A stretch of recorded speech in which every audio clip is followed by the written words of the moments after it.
एक बार फिर रुक करेंगे पायल घोष के घर के बाहर का, जहां हमारे सहयोगी राकेश पांडे हमारे साथ जुड़े हुए हैं, विकास श्रीवास्तव हमारे सहयोगी हमारे साथ बने हुए हैं। राकेश, यहां पर तो पायल घोष के वकील साफ साफ कह रहे हैं कि अब पायल घोष निकलेंगी। कंटेनमेंट जोन का नोटिस पायल घोष को थाने जाने से नहीं रोक सकता। बिल्कुल, नितिन सातुके जो वकील है पायल घोष के, वो हमारे साथ जुड़े थे फोन लाइन पर और उन्होंने बिल्कुल कहा कि जो कंटेनमेंट जोन का बोर्ड लगा है या फिर जो बातें कही गई हैं वो मूलभूत अधिकारों से किसी नागरिक को वंचित नहीं कर सकती हैं। पायल घोष को निकलना होगा, वो पुलिस स्टेशन जाएंगी, इसमें कोई कानूनी अड़चन उनके सामने नहीं आएगी। लेकिन उसके बावजूद सवाल तो ये उठता है, सवाल ये उठता है कि अगर आज 12 बजे के बाद ये कहा जा रहा था कि पायल घोष निकलेंगी, उसके पहले इस तरीके का पोस्टर चिपका दिया जाता है कि कंटेनमेंट जोन है, तो उसके पीछे क्या मंशा साफ है, ये सवाल तो उठता है। क्योंकि बार बार सरकारी मशीनरी का इस्तेमाल करके आवाज को दबाने की इससे पहले कोशिश हुई है। कंगना रनौत ने अपनी आवाज उठाई तो उनको बीएमसी के सहारे किस तरीके से तोड़फोड़ किया गया, उनके इरादों को किस तरीके से कुचलने की कोशिश की गई, ये सबने देखा और ये सवाल तो उस पर उठा था और जिसका जवाब शिवसेना की ओर से ये दिया गया था कि नहीं, ये सिर्फ बीएमसी ने किया है, हमारा उसमें कोई लेना देना नहीं। तो क्या ये तर्क हजम होता है? क्या बीएमसी वो करेगी जो शिवसेना नहीं चाहेगी? विकास हमारे साथ लगातार जुड़े हुए हैं। विकास, आप आइए। विकास, ठीक है, कोरोना के कुछ केस कल आए और उसके बाद जो तयशुदा नियम है उसके मुताबिक बीएमसी कार्रवाई करेगी, इससे किसी को ऐतराज नहीं है। लेकिन आम तौर पर हमने देखा है कि फ्लैट सीज किए जाते हैं या फिर फ्लोर सीज किया जाता है, ना कि पूरी सोसाइटी। क्या मंशा आपको सवालों के घेरे में नहीं दिखती है? बिल्कुल मंशा, नियत में खोट है, साफ दिखता है। क्योंकि नियम ये कहते हैं कि अगर सोसाइटी में केस निकल भी रहे हैं कोरोना के, तो एक फ्लोर सील हो सकता है, फ्लैट सील होता है, पूरी सोसाइटी सील नहीं होती। लेकिन यहाँ पर जिस तरीके से ये बैनर लगाकर आवाजाही पर रोक लगाने की कोशिश की गई है, ऐसा लगता है कि नियत है पायल घोष पुलिस स्टेशन न पहुंचे या फिर उनका वकील उन तक न पहुंचे और पूरी प्रक्रिया में किसी न किसी किस्म से अड़ंगा लगाने की ये कोशिश के तौर पर निश्चित देखा जा सकता है। राकेश, निश्चित तौर पर कोशिश के तौर पर अड़ंगा लगाने की कोशिश है क्या? हालांकि नितिन सातुके ने कहा कि वो कोर्ट में है और आएंगे, पायल घोष से मुलाकात करके उसके बाद वो पुलिस स्टेशन तक भी जाएंगे और जो ये बैनर लगाया गया है इससे उनके मार्ग में कोई बाधा नहीं आएगी या फिर ये बैनर पायल घोष को जाने से नहीं रोक सकता है। ये कंटेनमेंट जोन का करीब 11:30 के आसपास, विकास 11:30 के आसपास ये लगा हुआ है। बिल्कुल 11:29 पर बोर्ड लगाया गया है, जबकि मुकर्रर किया गया था समय कि 12 बजे नितिन सातपुते यहाँ पर पहुंचेंगे और उसके बाद राकेश देखिए, ये तो सेलेक्टिव कंटेनमेंट जोन आ जा रही है, जो ये कहा जा रहा है। हाँ, नहीं, बिल्कुल सेलेक्टिव कंटेनमेंट जोन है और आमतौर पर कंटेनमेंट जोन की परिभाषा ये होती है कि आने जाने आवाजाही पर पाबंदी लगा दी जाती है, ताकि अगर शक के दायरे में कुछ है, शक के दायरे में कुछ है तो उन सबको ट्रेस किया जा सके। इसका मकसद ये होता है। पंकज हमारे साथ जुड़ चुके हैं बीएमसी दफ्तर के बाहर से। पंकज, एक बात बताइए, क्या जानकारी आपके पास? बीएमसी ने अचानक 11:30 बजे के आसपास एक पोस्टर लगा दिया, पूरी बिल्डिंग को कंटेनमेंट जोन घोषित कर दिया, आने जाने पर पाबंदी आमतौर पर कंटेनमेंट जोन में होती है। एक बार फिर से बीएमसी के सहारे अपना एजेंडा साधने की कोशिश शिवसेना कर रही है। बिल्कुल राकेश, देखिए एक बार फिर से बीएमसी को हथियार की तरह इस्तेमाल किया जा रहा है। बीएमसी के इस वार्ड के असिस्टेंट म्युनिसिपल कमिश्नर विश्वास मोटे, उनको लगातार हम फोन कर रहे हैं, वो फोन डिस्कनेक्ट कर रहे हैं, जवाब में रिप्लाई कर रहे हैं कि कोई बात हो तो आप मैसेज करिए। मैसेज कर रहे हैं तो वो वहां से रिप्लाई कर रहे हैं कि हम इस वक्त व्यस्त हैं। यानी कहीं ना कहीं उनके ध्यान में ये बात है कि उन्होंने कुछ गलत किया हुआ है। और ठीक है पंकज, जो मैसेज आपने किया है बीएमसी के अधिकारियों को, रिप्लाई आया नहीं आया, जरा आप अपने कैमरामैन से कहिए उसको जूम करके दिखाएं।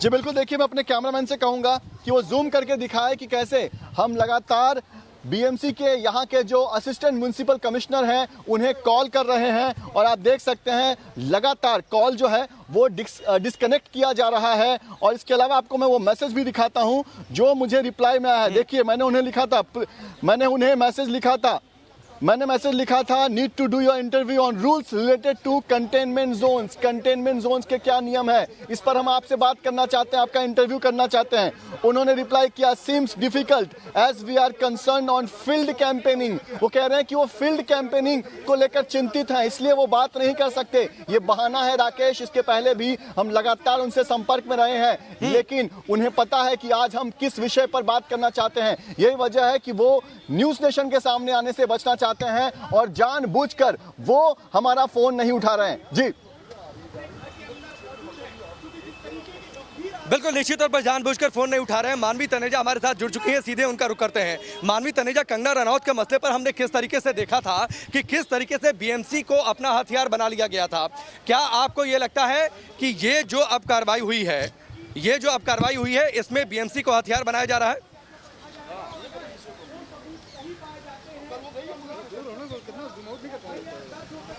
ऐसे ही काम करती है जैसे गवर्नमेंट कहती है। तो आप बताइए, कंगना के टाइम पे, कंगना के जो ऑफिस पे आपने बुलडोजर चलाने के लिए तो 24 घंटे भी नहीं वेट करा था, आपने 24 घंटे में बुलडोजर चला दिया। और जहाँ पे मैं एक एग्जांपल और देना चाहती हूँ, दाऊद की प्रॉपर्टी है जिसको सुप्रीम कोर्ट ने 2 हेयरिंग में बोल दिया। एग्जैक्टली नहीं, 24 घंटे का नोटिस भेजा था। और हाँ जी, आपकी बात से बिल्कुल सहमत हूँ, 24 मिनट भी वेट नहीं किया था क्योंकि कोर्ट खुल जाती और स्टे मिल जाता। तो उन्होंने बिल्कुल भी वेट नहीं करा और सीधा बुलडोजर चला दिया। और अब देखिए ये फोन नहीं उठा रहे हैं।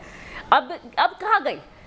और एक तरफ ये कहते हैं हमारे पास एम्प्लॉइज नहीं है, और एक तरफ कंगना के टाइम पे इतने एम्प्लॉइज हैं, क्योंकि इनके अगर आप हाँ में हाँ मिला करके चल रहे हैं तो ठीक है, लेकिन जब आप इनके हाँ में हाँ नहीं मिला रहे हैं तो ये विरोध करते हैं और फोन नहीं उठाते, आपको इग्नोर कर देते हैं। और ज्यादा ही अगर आप अपनी आवाज उठाते हैं तो इनके पास और बहुत सारे तरीके हैं, गुंडे भेज देते हैं, बहुत सारे तरीके हैं आपकी आवाज को बंद करने के लिए। मानवी एक सवाल है, पायल घोष ने अनुराग कश्यप पर आरोप लगाया।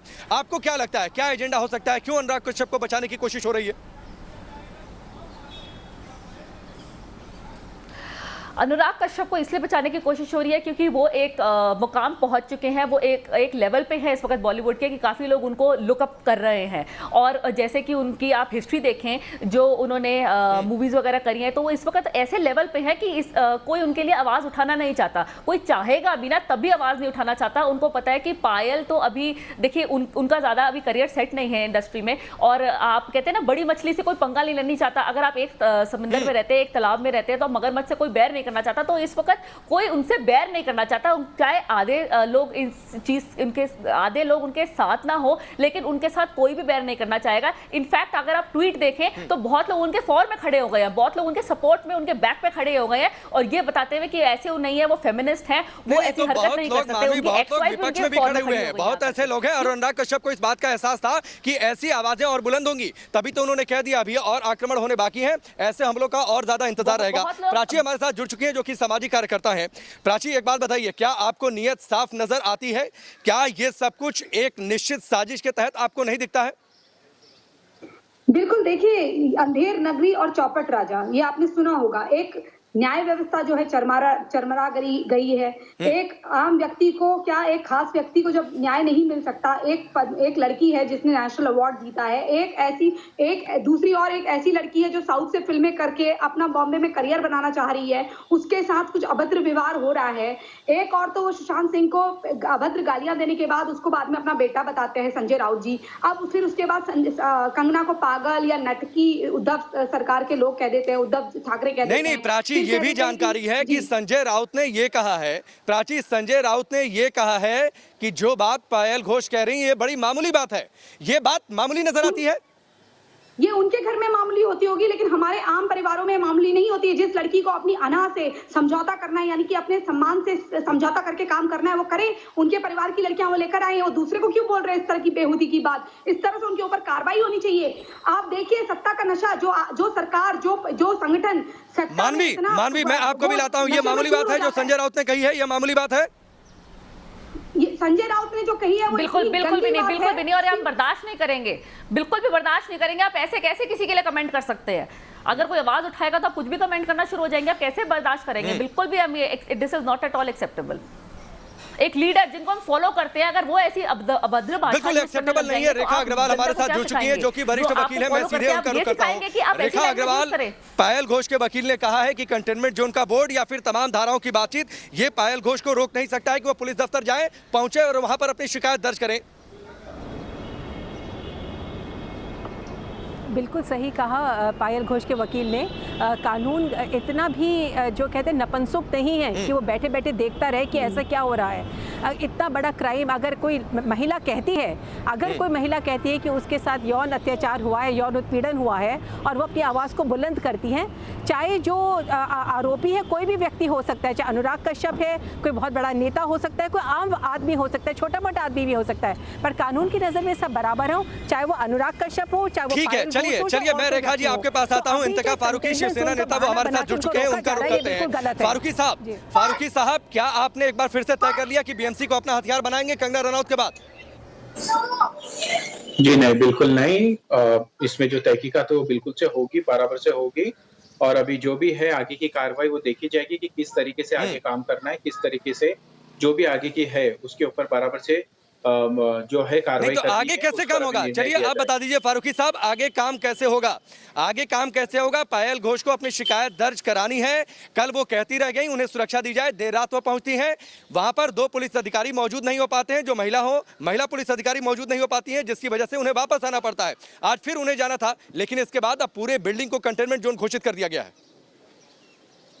बिल्कुल, अगर देखिए सबसे पहले तो हमें जो अभी कोरोना वायरस चल रहा है उस पर ध्यान देना। अगर उस पर है तो उससे बढ़कर नहीं कर सकते, क्योंकि जो भी लोग वहां पर जाएंगे वो भी इससे इन्फेक्टेड हो सकते हैं। तो सबसे पहले हमें ये देखना है कि किस तरीके से कोरोना से लोगों को संभाला जाए, उसके बाद में ये कार्रवाई सारी सब की जा सकती है। अगर आपने हमेशा कभी मैं आपको बताता हूं क्यों आपकी नियत खराब है। आपने कंटेनमेंट जोन कर देना है, मतलब आप चाहते ही नहीं कि आवाज उठाएं।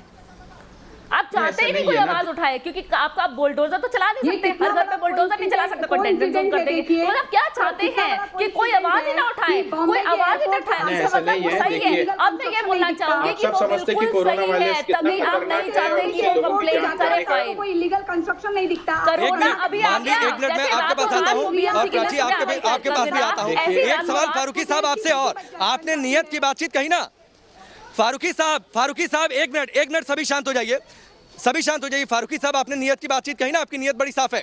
संजय राउत क्या कहते हैं? संजय राउत कहते हैं पायल घोष जो कह रही है वो बहुत मामूली बात है। आपको ये मामूली बात नजर आती है अगर कोई महिला मॉलेस्टेशन का आरोप लगाती है तो अगर इनकी बेटी देखिए बॉलीवुड में ऐसा नहीं है कि ये पहली बार हुआ। बॉलीवुड में हमेशा अक्सर इस तरीके की घटनाएं होती है। मैं ये नहीं कह रहा हूँ। नहीं, सीधा जवाब दीजिए फारूकी साहब, सीधा जवाब दीजिए। ये बात बाद में, आप सीधा जवाब दीजिए, क्या ये मामूली बात है? नहीं, आप सीधा जवाब दीजिए, क्या ये मामूली बात है? करानी चाहिए थी, लेकिन बिल्कुल इस पर होगी कार्रवाई। ऐसा नहीं है कि जो भी है इसके ऊपर कार्रवाई की जाएगी, ठीक है ना? और ऐसा नहीं कि फारूकी साहब प्लीज दाएं बाएं मत निकलिए। फारूकी साहब दाएं बाएं मत निकलिए, दाएं बाएं मत निकलिए। सीधा सवाल है, क्या ये मामूली बात है, हाँ या ना? देखिए ये मामूली बात नहीं है बिल्कुल। अगर कोई महिला के साथ इस तरीके की घटना होती है तो ये मामूली बात। संजय राउत ने गलत कहा, जो भी है अगर मामूली बात नहीं है तो मानेंगे आप संजय राउत ने गलत कहा? आप बोलिए कि संजय राउत ने गलत कहा। देखिए ऐसी बात नहीं है, उनका निर्णय अलग है, उनकी जो सोचने का ढंग है वो नहीं। अभी आपने कहा ना फारूकी साहब कि ये गलत है, ये मामूली बात नहीं है। आपने माना इस बात को ना, तो आप कहिए कि संजय राउत ने गलत कहा। देखिए मैंने अभी तक उनका ये जो स्टेटमेंट है मैंने देखा नहीं है ना मैंने उसको जाना है, लेकिन मैं ये कहता हूँ कि शिवसेना हमेशा महिलाओं का आदर करती है, सम्मान करती है। आप अलग बात है ना, तो आप ये कह दीजिए ना कि अगर संजय राउत ने ऐसा कहा तो गलत कहा। चलिए आप कह रहे हैं कि आपने नहीं सुना, मैं कह रहा हूँ आप ये कह दीजिए कि अगर संजय राउत ने इससे मामूली बात कहा है तो संजय राउत ने गलत कहा है। देखिए मैंने अभी उस चीज को देखा नहीं है, ठीक है ना? और बॉलीवुड में जो है इस तरीके की घटना बहुत होती है। मैंने आपको पहले भी कहा है कि यहाँ पर हर आदमी सही नहीं है बॉलीवुड में। फारूकी साहब प्लीज, आपसे तो जब संजय राउत ने हमारे कैमरे पर कंगना रनौत को गाली दी थी तभी आप उसको डिफेंड कर रहे थे, तब आप उसकी एक अलग परिभाषा दे रहे थे। रेखा अग्रवाल जी, आप कुछ कहना चाह रही है, बोलिए। हाँ जी, मैं ये कहना चाह रही हूँ कि ना ये जितने भी बहाने कर रहे हैं वो न्याय को नहीं रोक सकते। कानून जो अपना काम करेगा, इसके अंदर धारा 354, 376 का मुकदमा बनता है। और अगर कंटेनमेंट जोन की वजह से पायल घोष अपनी कंप्लेंट को रजिस्टर करवाने में असमर्थ हो रही है तो वो आजकल एक FIR ऑनलाइन भी हो सकती है, वो ऑनलाइन अपनी कंप्लेंट को कर सकती है। कमिश्नर ऑफ पुलिस को अपना एक इंटरनेट से ईमेल से अपना चिट्ठी भेज सकती है और उनको विवश होकर बैठना नहीं चाहिए। वो इतनी लाचार नहीं है। उनको ये राय मैं देना चाहती हूँ कि अगर कंटेनमेंट जोन का बहाना बनाकर उनको रोका जा रहा है अपनी शिकायत को दर्ज करने के लिए, वो तुरंत अपनी ऑनलाइन जो मुंबई पुलिस की जो वेबसाइट है उसके ऊपर जाकर। लेकिन रेखा अग्रवाल जी ठीक है, उनके पास विकल्प हैं, उन विकल्पों का वो इस्तेमाल करेंगी या फिर उनके वकील तय करेंगे कि क्या करना है। लेकिन क्या आपको नियत साफ नजर आती है? क्या संजय राउत का ये कहना कि ये मामूली बात है आपको ठीक लगती है? बिल्कुल भी नहीं। बिल्कुल बिल्कुल भी नहीं। किसी भी महिला के ऊपर यौन उत्पीड़न होना वो बहुत गलत बात है। कानून जो है वो अपना रास्ता करने के बाद भी देखेगा कि कोई जो आरोपी है वो वाकई के अंदर दोषी है कि नहीं। परंतु जैसे ही निर्भया केस के बाद में जो कानून में बदलाव हुआ है, एक महिला का ये कहना कि उसके साथ यौन उत्पीड़न हुआ है वो काफी है एक FIR को रजिस्टर होने के लिए, कि इसके अंदर कोई किंतु परंतु की बात नहीं है। अगर अनुराग कश्यप निर्दोष है, फारूकी साहब फिर इतनी बहानेबाजी क्यों? फारूकी साहब इतनी बहानेबाजी क्यों? देखा जाएगा। रेखा अग्रवाल कह रही है कि अगर इस तरीके के आरोप केस रजिस्टर करने के लिए काफी हैं, तो इतनी बहानेबाजी एक केस दर्ज करने में क्यों हो रही है बार बार? बॉलीवुड में देखिए, बॉलीवुड में कई बार इस तरीके की घटना रची गई है और पहले भी हो चुकी है बॉलीवुड में। और ये एक बॉलीवुड के अगर हम देखने जाएंगे, इसीलिए आप आंख मूंद कर बैठ जाएंगे। ये बॉलीवुड में होता है, इसीलिए आप आंख मूंद कर बैठ जाएंगे फारूकी साहब। कई तरीके की ऐसी, इसीलिए आगे से इस तरीके से कोई महिला आरोप लगाएगी तो आप आंख मूंद कर बैठ जाएंगे, कान बंद करके आप बैठ जाएंगे। फीमेल को फिजिकली एक्सप्लॉइट करेंगे तो रोकेंगे, ये क्या होने देंगे? तुम बढ़ावा दे रहे हो। मुझे बताओ, आप लोग क्या बढ़ावा दे रहे हो इस चीज को? कास्टिंग काउच को बढ़ावा दे रहे हो। आप कह रहे हो कि ठीक है बॉलीवुड में होता आ रहा है और होता रहेगा, कोई होता नहीं रहेगा और कोई होता नहीं आ रहा। जिसके साथ हो रहा है वो आवाज उठाएगा। शायद इसीलिए पायल ने बोला कि मैं बहुत सोच समझ के मैंने कदम उठाया, मैंने बहुत सोचा है कि मैं अपनी आवाज उठाऊं कि ना उठाऊं, क्योंकि ठीक है, आप सभी हमारे साथ बने रहिए। फारूकी साहब हैं, रेखा अग्रवाल जी हैं, प्राची हैं, पंकज भी हमारे साथ हैं, मानवी भी हैं। यहाँ पर रुकेंगे ब्रेक के लिए, लेकिन सवाल हमारा जारी है कि क्या नीयत ठीक है, क्या ये बहानेबाजी है? जल्द वापस लौटते हैं।